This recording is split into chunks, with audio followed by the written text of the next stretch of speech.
Democrats kick off a major 2020 town hall by endorsing voting rights for terrorists and rapists. We examine the novel electoral strategy. Then AOC's star fades. ISIS claims responsibility for that terrorist attack in Sri Lanka. And we examine why leftists weep for puppies, but not for babies. I'm Michael Knowles, and this is The Michael Knowles Show.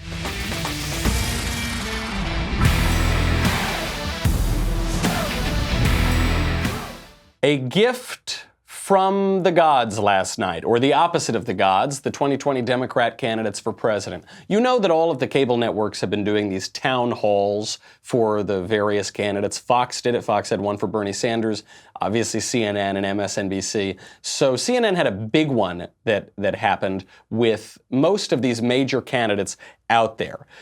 How do you think these candidates are going to differentiate themselves? We've got 20 candidates in the race. Obviously, some more serious than others, some sitting senators, some sitting governors, some local mayors, some people you've never heard of. How are they going to stand out and make sure that their voices are heard above the din of everybody else? Why they're going to endorse voting rights for terrorists and rapists, of course. Bernie Sanders kicks it off and sets the tone for the night. Senator Sanders, you have said that you believe that people with felony records should be allowed to vote while in prison. Does this mean that you would support enfranchising people like the Boston Marathon bomber, a convicted terrorist and murderer? Do you think that those convicted of sexual assault should have the opportunity to vote for politicians who could have a direct impact on women's rights? If somebody commits a serious crime, sexual assault, murder, they're going to be punished. They may be in jail for 10 years, 20 years, 50 years, their whole lives. That's what happens when you commit a serious crime. But I think the right to vote is inherent to our democracy. Yes, even for terrible people. So I believe that people who commit crimes, they pay the price. When they get out of jail, I believe they certainly should have the right to vote. But I do believe that even if they are in jail, they're paying their price to society, but that should not take away their inherent American right to participate in our democracy. At least he's an honest radical. You did this to yourselves, Democrats. You did this to yourselves by reacting so strongly and by moving so far to the left that this man is currently one of the frontrunners for your party. Voting rights not just for felons who have gotten out of jail, but for terrorists, for rapists, and not just once they've gotten out of jail, but while they are still in jail. To put this in perspective, because I think we're just so used to radicalism now and extremism, we say, oh yeah, of course Bernie Sanders is endorsing voting rights for terrorists. Even Chris Cuomo, whose brother is the Democrat governor of New York, Andrew Cuomo, whose father is one of the most famous Democrats in history, Mario Cuomo, even Chris Cuomo basically begs Bernie Sanders, please, Bernie, don't take the Democrat Party down this road. My follow-up question goes to this being like you're writing an opposition ad against you by saying you think the Boston Marathon bomber should vote not after he pays his debt to society, but while he's in jail. You sure about that? Well, Chris, I think I have written many 30-second opposition ads throughout my life. This will be just another one. But I do believe, look, you know, this is what I believe. Do you believe in democracy? Do you believe that every single American 18 years of age or older who's an American citizen has the right to vote? Oh, Chris, maybe you didn't hear me. I think that not just felons, but the Boston Marathon bomber and rapists should vote. Now, Bernie Sanders here says, I've written many opposition ads against me. That line didn't get the reaction that I think he thought it was going to get. I think Bernie Sanders thought that line was going to sound like, I'm really tough. I say things that are unpopular, and therefore I'm really courageous. What that sounds like is, I say a lot of stupid things. Because that's what that means. The reason you get opposition ads against you is because you say stupid things, or you say something that out of context sounds bad, even though in context it's really not bad. But obviously it's not the latter case here, because Bernie Sanders is asked, excuse me, Bernie, let's put this in context. Are you sure you want the Boston Marathon bomber to vote? He says, yes, of course. What do you got, cotton in your ears there, Chris? Of course I want them to vote. So you can't say he's being taken out of context. The reason that he's got opposition ads being made against him here is because he's saying something very stupid. By the way, that was from an opposition ad. The group RNC Research, Republicans Research opposition firm, is coming out and just posting clips. No, nothing else. No music, no text, just allowing these candidates to say exactly what they're saying, and then we can all use them. We can all see them in their entirety. The other mistake that Bernie Sanders is making here is that he is making a mistake that not just Democrats make, Republicans do as well, which is creating an idol out of the franchise, creating an idol out of the right to vote. In the United States, in our representative democracy, in our democratic republic, in our self-government, we have the right to vote to give us good government. We have the right to vote to protect our liberties. We have the right to vote to construct a country in which we can all flourish and in which our country can flourish. The right to vote is simply an instrument to give us all of those things. What the left here thinks is the opposite. They think that our whole government just exists to give us the right to vote. Does anyone really believe we would have a great country if every terrorist could vote, if every rapist could vote, if every disgusting, degenerate, criminal monster who hates our country and doesn't believe in a thing that it stands for had the right to vote? How on earth would that give us a good country? How on earth would that protect our liberties? How on earth would that create a nation in which we can all flourish? It wouldn't. And so we have certain restrictions on the right to vote. Until very recently, if you were a felon, you couldn't vote in most places. Now that's starting to change because of Democrat politicians, because as always, they're getting the country exactly backwards. I like the right to vote. I'm perfectly happy with the right to vote. However, let's say that everybody, I'm 29 years old, let's say that everybody who was 29 years old, for some reason, some generational psychosis, decided to vote for communist candidates. For some reason, all the 29-year-olds were voting for communists, and it threatened our whole country, and we could elect communists all around the country. I would gladly surrender my right to vote. I would gladly say, okay, 29-year-olds can't vote anymore because it'll destroy our country. Because that will certainly not protect our liberties, that certainly won't protect human flourishing, that certainly won't protect the American traditions and the American ideals. I don't really care. It's not like I get some great thrill from voting.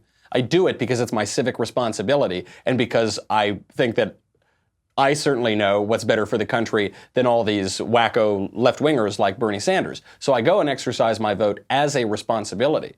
But it's not just some great pleasure. The country doesn't exist to give me that right to vote.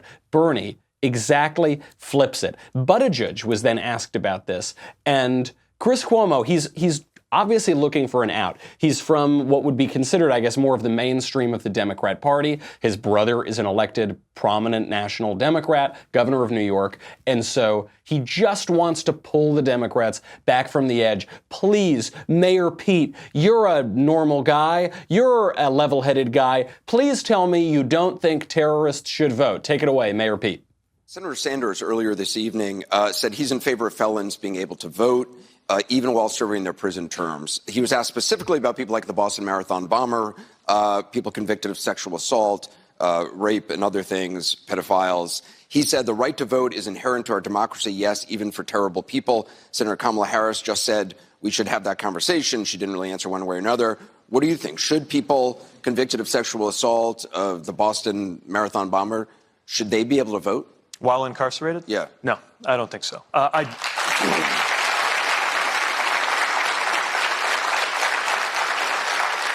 do believe that when you are out, when you have served your sentence, then part of being restored to society is that you are part of the political life of this nation again.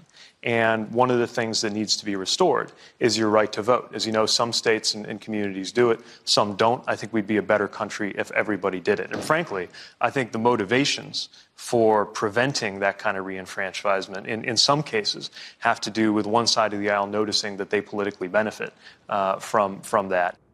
Oh, did you catch that at the end? He had a pretty good answer here. He says, look, Anderson, I'm a moderate guy. I don't think people who are currently incarcerated should be able to vote. But once they get out, they've paid their debt to society, all these good people, and so they should get their right to vote back. Notice he doesn't use the phrase Boston Marathon bomber or rapist. That's probably not going to play very well. But he says, you know, look, they've paid their dues. Okay, great. Then he says that the debate over this issue comes down to a political party that thinks they can benefit from it. Now, what he thinks he's doing here, what he was intending to do, is launch an attack on Republicans. He's trying to say Republicans want to block felons from voting because felons vote for Democrats. But you see, the change here isn't taking the vote away from felons. The law that we're starting with is that felons don't have the right to vote. They don't have the right to vote for a number of reasons and a long political history and a long tradition. The people who are trying to change the law are Democrats. So the party who is trying to change the law because they think they can benefit from it is Democrats. And the reason that they think they can benefit from it is because they know that felons are a part of the Democrat base. That's what he's admitting there in that answer. He had a pretty good answer. I mean, it was kind of mealy-mouthed, classic Democrat, weak nonsense, but it sounded pretty good until that little bit at the end where he admitted that the motivation to change this law and to re-enfranchise felons is nakedly political. It's just because Democrats think they can harvest votes. Why can they harvest votes? Because criminals are basically their base. The other note you have to see about Buttigieg here is that Buttigieg isn't wearing a jacket. Buttigieg is just wearing his shirt sleeves and a tie. Have some self-respect. Have some respect for the office. You are running for president. Put on a jacket. You wear a jacket when you go to dinner at a nice restaurant.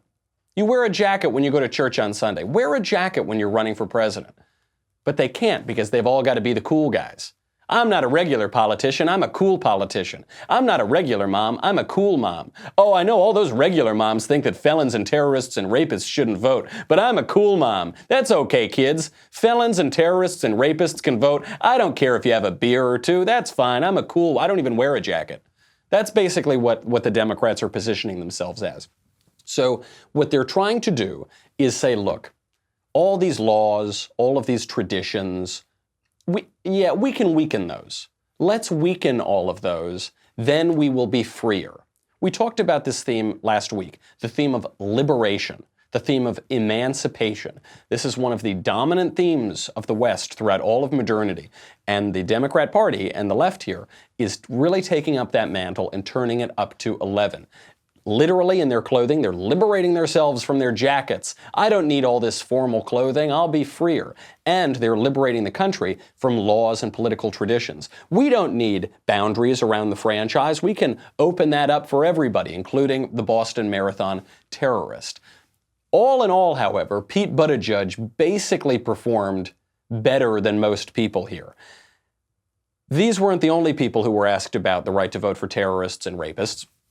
Kamala Harris, who I previously thought was one of the tougher candidates in the race, gets the same question from Don Lemon, totally bungles the answer. Senator Bernie Sanders said that he is in favor of felons being able to vote while serving in prison. He was asked specifically about people like the Boston Marathon bomber, also people who are convicted of sexual assault. And he said, this is a quote, "The right to vote is inherent to our democracy, yes, even for terrible people." Do you agree with that, Senator? I agree that the right to vote is one of the very important components of citizenship. And it is something that people should not be stripped of needlessly, which is why I have been long an advocate of making sure that the formerly incarcerated are not denied a right to vote, which is the case in so many states in our country. In some states, permanently deprived of the right to vote. And these are policies that go back to Jim Crow. These are policies that go back to the heart of policies that have been about disenfranchisement, policies that continue until today, and we need to take it seriously. But people who are convicted in prison, like the Boston Marathon bomber, on death row, people who are convicted of sexual assault, they should be able to vote? I think we should have that conversation. Oh my gosh, everything was wrong about this answer. From beginning to end, it went from bad to worse. You've got to give a little bit of credit here. I hate to give credit to Don Lemon and Chris Cuomo and Anderson Cooper. They actually did push the question, and they did push the candidates to answer what should not be a tough question, what should be a very easy question, but I guess for these radical candidates is a tough question. Kamala Harris, from the very beginning, Don Lemon says, do you think that the Boston Marathon bomber should vote? And you can hear in her voice the wheels turning. You can see on her face the wheels turning. She averts her eyes. She's looking down. She says, well, I believe, almost in a robotic sort of cadence, that the right to vote is very important. She's trying to figure out her answer. She should have figured out her answer before. It should be an obvious answer. And then in this country, sometimes felons are not allowed to vote, and that's bad. They should be allowed to vote. And then she goes off on that tangent for a little while, and then she tries to avoid the question. Don Lemon pushes her. He says, are you saying, Kamala, please, are you saying that the Boston Marathon bomber should be allowed to vote?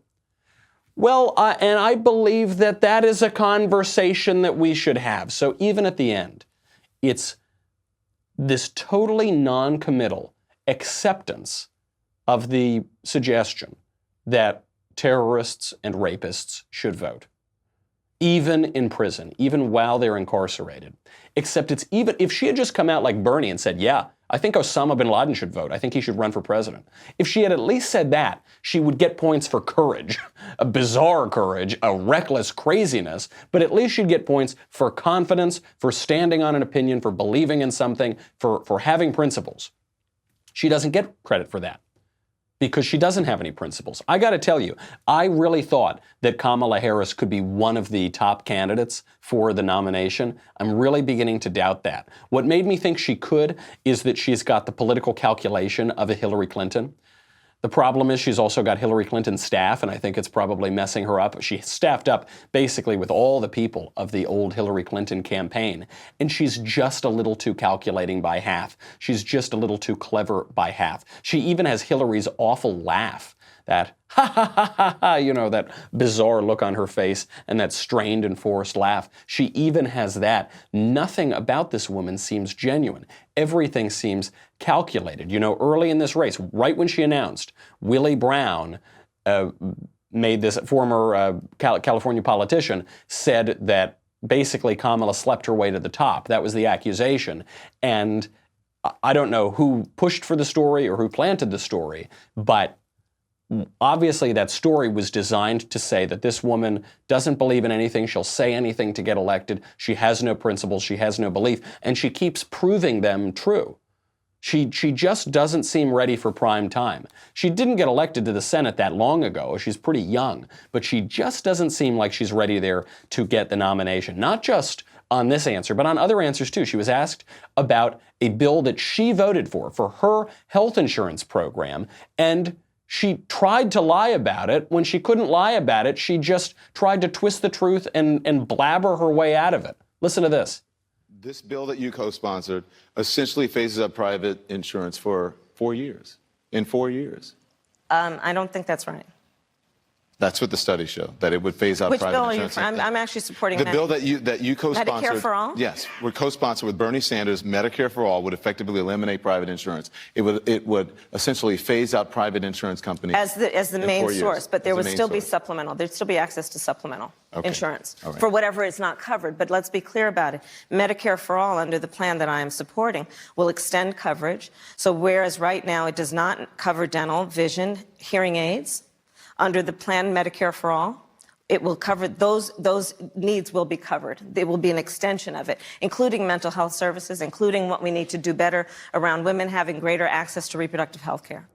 What? Okay, yeah, and also, hey, look over there, what's that? And then she scrams and there's a Kamala-shaped hole in the wall.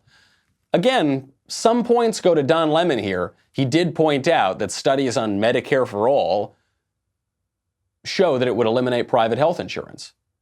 Kamala Harris said she would eliminate private health insurance. She walked that back. That's why she's walking back this answer here. But what she just said is a lie. Medicare for all, which actually isn't Medicare at all, would eliminate private health insurance. Medicare, the program Medicare, is a federal program for senior citizens whereby the federal government pays for health insurance. But the federal government is using private health insurance companies and markets. Medicare for all, which is the socialist healthcare being pushed by Democrats, is not simply a government-funded program. It is government-run healthcare. The difference between government-funded healthcare and government-run healthcare is the private market, these private companies. You hear this all the time from people like Bernie Sanders and everybody else pushing Medicare for all, is they say they want to get rid of the insurance companies, they want to get rid of the middlemen. They want it to be a single-payer system between the people and the federal government. That eliminates private health insurance, by definition. She admitted that at first, Kamala Harris, then she was called out on it. Now she's lying and pretending that it's something else. Again, even this is just an example of her weakness. If you're going to become a socialist, if you're going to run as a socialist, run as a socialist. Bernie Sanders has had tremendous success running as a socialist. The man sang, "This land is your land, this land is my land," shirtless, drinking vodka in the Soviet Union. That guy ran as almost an out-and-out communist, and he's done pretty well. He nearly became the Democrat nominee in 2016, and he's leading the pack for all intents and purposes right now. But Kamala just doesn't know. She's a weather vane. She wants to know, do people want me to be a socialist? Okay, today I'll be a socialist and I'll eliminate private health insurance. Do people want me to be a capitalist? Okay, today I will completely lie about the thing that I voted for and say that actually it won't do the things that it'll do. Weak sauce. Also true on guns. Kamala Harris is trying to have her cake and eat it too on guns. And again, she's resorting to lies. On the third piece, because none of us have been sleeping over the last 2 years, part of what has happened under the current administration is they took fugitives off the list of prohibited people. I'd put them back on the list, meaning that fugitives from justice should not be able to purchase a handgun or any kind of weapon. So that's what I'd do. Would this be your first executive action as president? Well, it depends on what else happens. That would be Depends on after what the 100 days. Congress- That'd be after 100 days. Okay, so what she just said, that fugitives are allowed to buy guns, that is not true. That is a lie. What she is implying here, what she's suggesting, is that the Trump administration is allowing 500,000 fugitives now to buy guns. What she's referring to does have a grain of truth in it. It is true that in recent years, 500,000 fugitives were removed from the National Instant Criminal Background Check system. But that happened under Barack Obama. That didn't happen under Donald Trump. That was an Obama-era policy to remove 500,000 fugitives from the National Background Check system, the Instant Background Check system. It also remains the case that fugitives are not allowed to buy guns. So that is just a blatant lie. And this is one thing that worries me about Kamala Harris. At least with Bernie Sanders, he's relatively honest. His worldview is absolutely perverse and the things he wants are evil, but at least he's relatively honest. This woman is an out-and-out liar. She's the Hillary Clinton of the race. Now, 2016 was Hillary Clinton's race to lose. She lost it. I guess 2020 might be Kamala Harris's race to lose. She's losing it already. She was doing very well early on because she was keeping her mouth shut. So you had people sniping at Liz Warren and Pete Buttigieg and Joe Biden, and they're all going back and forth against one another. Bernie Sanders. She was trying to stay out of the fray. You can only do that for so long. At a certain point, you have to come out and say who you are and what you want to do. It's not going well for her when that happens. And to double down on the radicalism, because she's so schizophrenic in this campaign. I'm a moderate, I'm a socialist, I'm a moderate, I'm a radical. She comes out and endorses one of the least popular policies in the country, impeachment of the president. I believe that we need to get rid of this president. That's why I'm running for to become president of the United States. So that is part of the premise, obviously, of my point. But I think we have very good reason to believe that there is an investigation that has been conducted, which has produced evidence that tells us that this president and his administration engaged in obstruction of justice. I believe Congress should take the steps towards impeachment. This is a pure lie. She is lying through her teeth. There was a 2-year investigation. It did not produce evidence sufficient to prosecute Donald Trump for obstruction of justice. Bob Mueller didn't come to a conclusion on obstruction of justice. However, ultimately, the question goes to the Attorney General and to the Deputy Attorney General, in this case, Rod Rosenstein, who had been overseeing the investigation. Both William Barr, the AG, and Rod Rosenstein came to the prosecutorial judgment that there is not evidence to prosecute. There is not evidence of the crime of obstruction. Trump is exonerated. I spoke yesterday when I was filling in on Ben's radio show to Alan Dershowitz. Alan Dershowitz said, certainly he agrees with Barr and Rosenstein, and actually says that Bob Mueller got the question of obstruction dead wrong. The framework that he was using was way too broad, would not hold up, is not in the mainstream of legal thought. There simply is not evidence to impeach Donald Trump for obstruction or collusion. And to push this ridiculous line is a lie. Now, Kamala Harris wants to push impeachment because she thinks it'll rally up her base and maybe get her the Democrat nomination for president. Fair enough, that's a fine political strategy. All the other candidates are thinking that as well, including Elizabeth Warren. But at least Elizabeth Warren is a little bit more honest about her motivation for impeachment and what she thinks the true grounds of impeachment would be. Other Democrats have been saying it's not worth the political cost, it's not worth the civic cost, or it's arguably just too soon. What made you decide to take this step today? Well, I read the report. I was on an airplane yesterday and started reading it, read it way into the night last night, and I got to the end and realized this is about a point of principle. The report is absolutely clear that a foreign government attacked our electoral system to help Donald Trump. He welcomed that help. And then when it was investigated by our own federal authorities, Donald Trump took multiple steps to try to obstruct justice. You know, this is one of those moments when I get it, that there are people who think politically, no, it's going to be too hard to do this. This isn't about politics. This isn't even specifically about Donald Trump himself. There it is. This isn't about politics. This isn't about Donald Trump himself. It's about me. It's about me, Elizabeth Warren, who's running for president, and I'm not even registering in the polls, and I need to catapult myself to the top, so I'm going to back impeachment. It's about a principle, but not a legal principle and not a political principle. I guess it's just about me. It's about a selfish principle. I give her some points for some honesty there. I think that is much more credible than Kamala Harris trying to pretend, trying to lie through her teeth and say that there's some legal basis for impeachment here. This is another way in which she's like Hillary, is she's totally able to lie. She appears to do it effortlessly. The trouble is she's not very good at it. So she can do it effortlessly, she just doesn't do it credibly. So you look at her and you say, I know you're lying to me.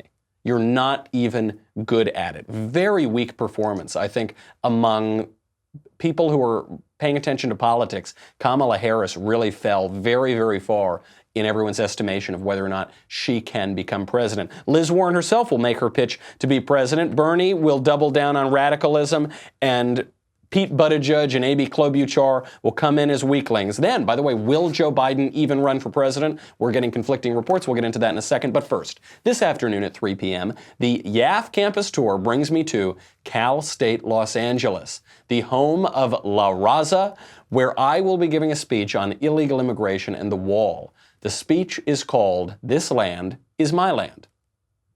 It's my favorite line from a pretty mediocre song. It's a free event, so if you're in the area, please come on down to the University Student Union Theater at 5154 State University Drive and enjoy the show. By the way, if you bring super soakers, don't you dare get it on my jacket. I've already lost one jacket to a super soaker. I do not need to lose a second one. If you can't make it in person, you can watch the live stream on the Daily Wire Facebook page and the Daily Wire YouTube channel. Got to say goodbye to Facebook and YouTube. Go to dailywire.com. $10 a month, $100 for an annual membership. You get me.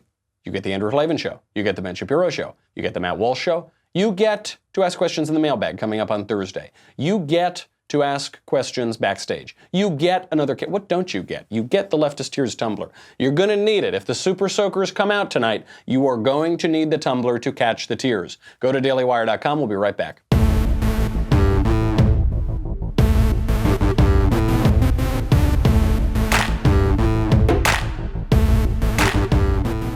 So Liz Warren shows up to the town hall, even though she's barely registering in polls. This is kind of do or die for her at this point. And she decides she's going to play it a little bit safer. She's not going to be making the pitch that you should vote for her because she'll enfranchise felons and terrorists and rapists.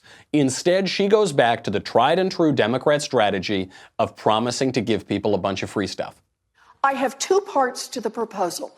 Part one is that we say that we are going to roll back student loan debt for about 95% of students who have debt. That's part one.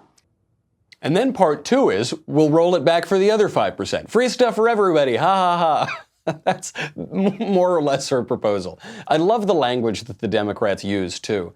We're going to roll back debt. To translate for you from Democrat speak, what that means is we are going to take your money, you the taxpayer, and then give it to some students who made poor financial decisions and took out a lot of loans to get a worthless degree, a degree that almost certainly didn't educate them, and a degree that is also not applicable to getting a job, which is why they can't pay back the loans. So that's why you, who didn't make any of those bad decisions, now have to pay off the loans for them. Also known as rolling back the debt. Just roll it back. We're going to roll back your bank account. We're going to roll back all of history so that you can rethink making good financial decisions. Then we're going to roll it all forward, and your good financial decisions are going to be held against you when you pay for other people's bad financial decisions. Think about what this means. This means that let's say you didn't go to college. You didn't take out $200,000 in debt. You got a job. You worked for an extra 4 years, maybe 6 years, maybe 8 years if they got a PhD. You worked for all of that time. You did what you had to do. You made smart decisions, and you were responsible. You, guy who didn't go to college, are now going to pay for a guy who did go to college, who, statistically speaking, is supposed to make more money in the long run than you will. I think this is what they really mean by income inequality. This is the biggest income inequality I've ever heard of. People who have lower long-term income predictions are going to pay money directly to people who have better chances at higher income in the long run. Democrats pushing income inequality as ever. But this is what they do. They say, we'll pay you for everything. Forget about how much it's actually going to cost. Forget about how it's actually going to look. Everybody gets everything for free. Okay. Bernie Sanders goes a step further. He proves that he's still an OG socialist, defending comments he made in the 1970s about the Soviet Union defending communism. You were asked earlier on, as a quick follow on this, what do you feel differently about now? I was reviewing what CNN's K-File had come up, taking a look at your evolution in politics. You used to argue that you should have government control of the means of capitalism, energy companies, factories, when did I say banks. That? In the 70s. Okay, right. No, but hold on. What did you say in the 70s? Hold on. Gaga Google. That's right. All right. What I'm saying is that you've changed. Well, wait a minute. First thought, he hears me criticizing media all the time, and he gets nervous about it, right? One of many things that makes me nervous. All right. I was the mayor of a city for 8 years. Did I nationalize any of the industry in the city of Burlington, Vermont? I don't think so. Congressman for 16 years. Look, I said what I said. That's your excuse? Your excuse for saying you want to nationalize industries just like Fidel Castro did and Joseph Stalin did and all of the communist thug tyrants of history did? Your excuse for that, first of all, you don't apologize and you don't say you don't believe it anymore. Your excuse is, when I was mayor of Burlington, I didn't nationalize any industries. Apparently unaware that you can't nationalize something when you're the mayor of a small town. He says, look, I was a congressman for 50 years, 60 years. Right. You've been a congressman for a very long time. You've just been very ineffective. Is he saying that I didn't really want to nationalize all those things? I didn't really mean what I've been saying for the last 50 years? I don't think that's what he's saying. I think what he's saying is I've been so inept in the actual functions of government, in my actual career in politics, I've been so completely ineffective that I haven't been able to do any of the things that I've been promising to do for half a century. That's his excuse. Don't worry that I'm a communist. I'm also extremely ineffective. Don't worry that I'm a communist. I'm incompetent. An incompetent communist. That's his pitch, Bernie Sanders. Still, he gets points because he says things so confidently. This is why I think in parties at the top of the polls, these other candidates are not. There were some weaklings here. Pete Buttigieg, not wearing a jacket, slump-shouldered, looking like he's 12 years old, not with a whole lot of gravitas, is asked. He initially said that Mike Pence doesn't like him, hates him, wants to erase him from the world, is anti-gay, he's a bigot. This is not true, of course. Mike Pence has only ever been complimentary and kind to Pete Buttigieg. Pete Buttigieg completely made this up to try to make himself look like a victim. Pete Buttigieg was then called out for this, and then Pete Buttigieg apparently can dish it, but he can't take it. You've gotten into kind of a back and forth, a public back and forth between Vice President Pence and yourself over the issue of discrimination against LGBTQ people and faith. The current ambassador to Germany, Richard Grenell, who's also gay, he weighed in on this, saying that you have been, quote, pushing this hate hoax along the lines of Jussie Smollett for a very long time now, several weeks. How do you respond to that? I'm not a master fisherman, but I know bait when I see it, and I'm not going to take it. All right. Make haste while the sun shines.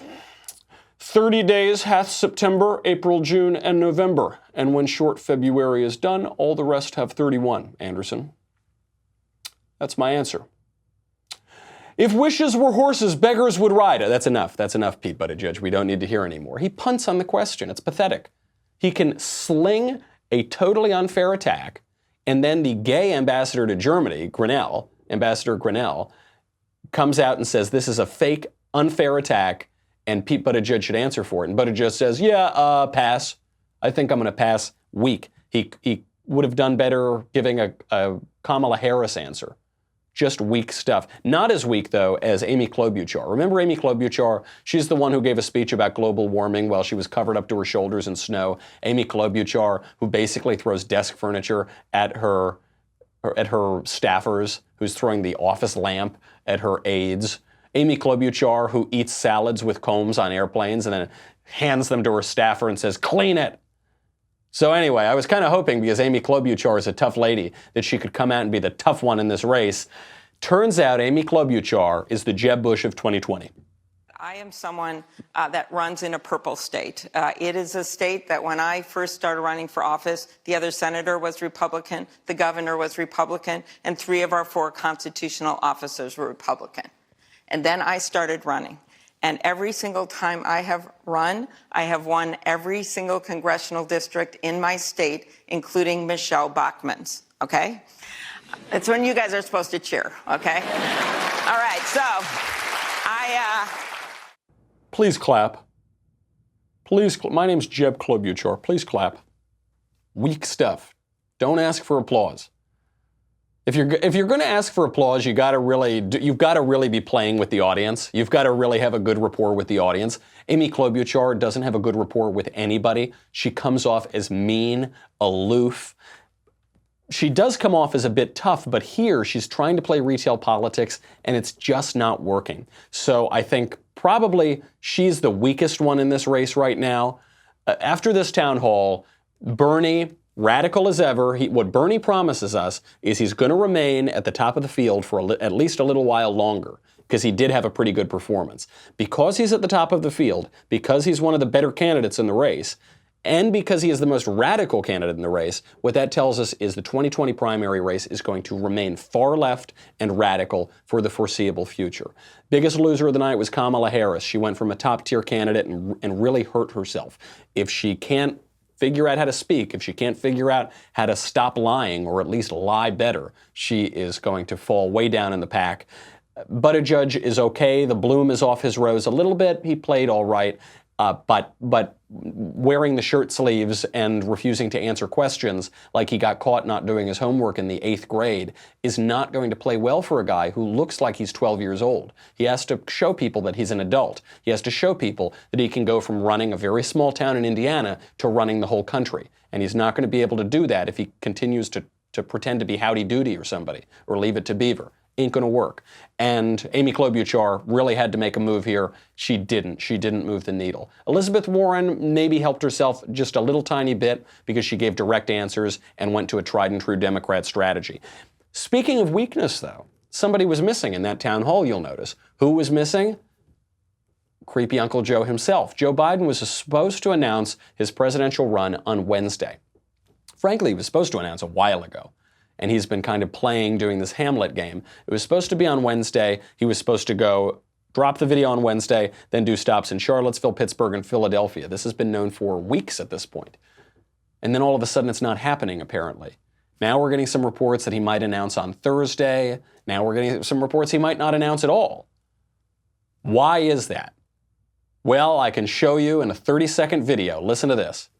The basis of the behavior that I talked about was something much more serious than just a hug. I mean, that's where the conversation devolved into, but that's not where it started. We talked about the fact that I had no previous relationship with the vice president, that it was moments before a high-profile event where I was supposed to speak to hundreds of people. It was unexpected. He was behind me. He held onto my shoulders. He got close to my body from behind, smelled my hair, kissed my head. All moments before I was supposed to do this event. And that is not a hug. That is just unprofessional, inappropriate behavior, no matter who does it, but certainly from, at the time, the second most powerful man in the country. I guess the real question for 2020 Democrats is, once Joe Biden is convicted and sent to prison for weird shoulder massages, will he still be able to vote? That's what they're going to debate at the next CNN town hall. You know, I have long defended Joe Biden on this line of attack. I think it is totally disingenuous. It is probably being launched by the Bernie Sanders campaign. It is making a mountain out of a molehill. He's a weird guy who gives weird shoulder massages and smells women's hair. I'm not saying that that is normal behavior. However, why is he doing it? He's clearly doing it to ingratiate himself. He is a glad-handing, walking simper of a politician. That is his whole shtick. He's doing all of it on camera. There has never been an allegation that he's jumping around hotel rooms cheating on his wife or anything like that. So I think it's a weak attack. But I've long said Joe Biden is a weak candidate. I think he's a total paper tiger. He ran in '88, he flopped. He ran in 2008, he flopped. The only reason he got to be vice president is because Barack Obama hated Hillary Clinton so much. I don't think he's going anywhere. If Joe Biden can't withstand this flimsy attack by a former campaign volunteer for Bernie Sanders, which is who that woman is, Lucy Flores, was a big booster of Bernie Sanders, and I believe she remains so. If you can't weather that kind of an attack, you ain't going nowhere. That is nothing. He should have been able to brush that off in 2 seconds. So maybe he'll announce on Thursday, maybe he won't. He's playing Hamlet for now.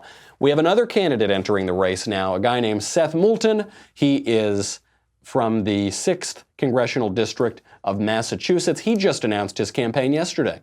I was first called to service in my college church by a minister who's the greatest mentor I ever had. He talked a lot about the importance of service, about how it's not enough just to believe in service. You got to find a way to give back yourself. You couldn't help but sit in this church and be hit by the names on these walls. And I had so much respect for them that I wanted to do my part too. So I joined the Marines. My parents weren't exactly thrilled. I was really scared for him. Even in a war I disagreed with, there's nothing I'm more proud of than being a grunt, being on the ground, serving with those Marines. Before I knew it, I was commanding a platoon in the 1st Company of Marines into Baghdad. His campaign manager, his pollster, told him to quit. And you don't tell Seth to quit. How many more Democrat presidential announcement ads are we going to have to hear this ridiculous platitude? You know, when he announced he was going to run, everybody told so-and-so to quit. But you don't tell so-and-so to quit. So-and-so doesn't quit. He can't quit. He doesn't even know the word quit. He's not a quitter. So-and-so's not a quitter. It's Eric Swalwell's campaign ad all over again. Also, this guy, Seth Moulton, white male Marine, probably not exactly the demographic that identity-obsessed Democrats are looking for in 2020.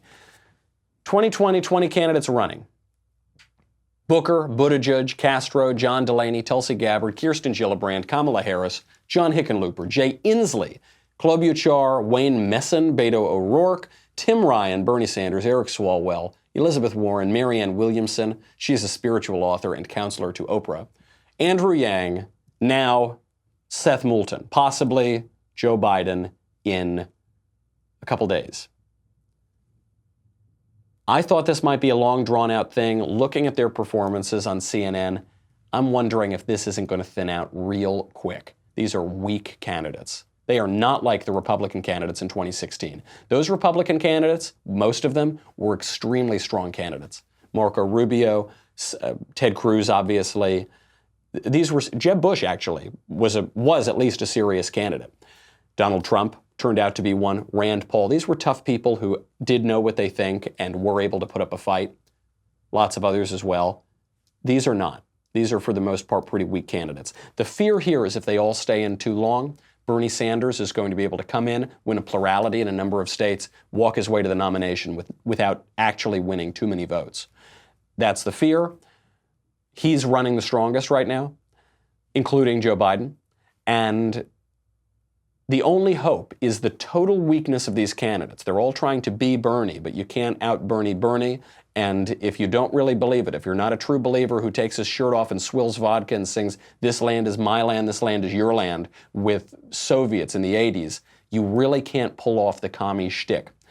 We'll see how long this lasts. I want to start taking bets on who is going to be out of this race before the first debate. We'll find out after a couple more CNN town halls. Speaking of town halls, come see me tonight at Cal State LA. We will be talking about the wall. We will be talking about immigration. We will be talking about how this land is my land. Go check it out. Otherwise, I'll see you tomorrow. In the meantime, I'm Michael Knowles. This is The Michael Knowles Show.